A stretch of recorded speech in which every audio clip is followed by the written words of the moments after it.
సాగర్ తీరంలో బయటపడిన అస్థిపంజరం గురించి పూర్తి సమాచారాన్ని మా ప్రతినిధి చిరంజీవి అందిస్తారు.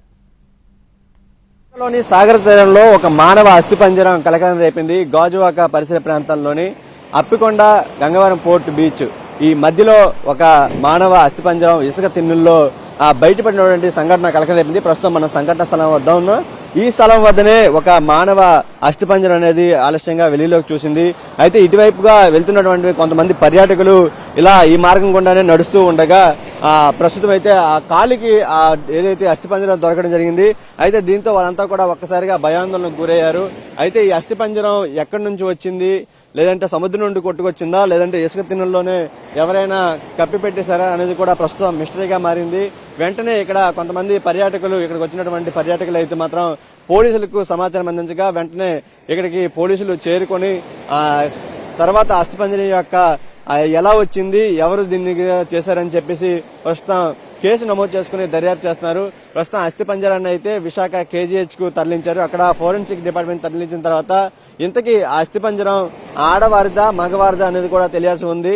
అయితే అస్థిపంజరం మీద కొంచెం అంటే కాలి భాగంలో అదేవిధంగా పుర్రె భాగంలో కొంచెం మాంసపు ముద్దలు కూడా ఉండడంతో ఇది ఖచ్చితంగా సముద్రం నుండి కొట్టుకొచ్చిందని పోలీసులు అయితే భావిస్తున్నారు.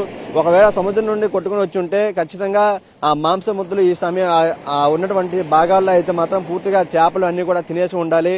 లేదా ఇన్ కేస్ ఇసుక తిన్నలోనే ఎవరైనా ఒకవేళ కప్పేసి ఉంటే మాత్రం ఈ పాటికే ఇక్కడ స్థానికంగా ఉన్నటువంటి కుక్కలు ఇలాంటివి ఏమైనా ఉంటే వాటిని పీక్కుతునే అవకాశం కూడా ఉంటుంది. దాంతో పాటు ఈ ఏరియాలో ఎక్కువ మంది పర్యాటకులు అంతా కూడా వస్తూ ఉంటారు. ఖచ్చితంగా ఎవరికంటైనా పడి ఉండేది. కానీ ఇవన్నిటికి కూడా ప్రస్తుతం మిస్టరీగా మారింది. ఈ అస్థిపంజరం ఎవరిది, ఇది మగదా ఆడదా, ఎవరైనా హత్య చేశారా లేదంటే ఆత్మహత్య చేసుకున్నారా అనేది కూడా ప్రస్తుతం తెలియాల్సి ఉంది. మనకి దొరికినటువంటి ఒకే ఒక ఆధారం ఏంటంటే అది అస్థిపంజరం మాత్రమే. అది కూడా పూర్తిగా మాంసం అంతా కూడా ఇదైపోయినట్టు ఉంది కాబట్టి దానికి తోడు అది ఖచ్చితంగా ఒక 2-3 నెలలదా ఇలా కూడా భావించలేము. ఎందుకంటే మాంసం కూడా శరీరం అస్థిపంజరం మీద ఉండడంతో ఖచ్చితంగా అది ఒక 10 నుండి 20 రోజుల మధ్యలోనే ఈ ఘటన జరిగి ఉంటుందని కూడా భావిస్తున్నారు. ఏదేమైనప్పటికీ విశాఖ బీచ్ లో అయితే మాత్రం ఈ అస్థిపంజరం కలకలం రేపింది. ఈ ప్రాంతంలోనే దొరికినటువంటి పరిస్థితి.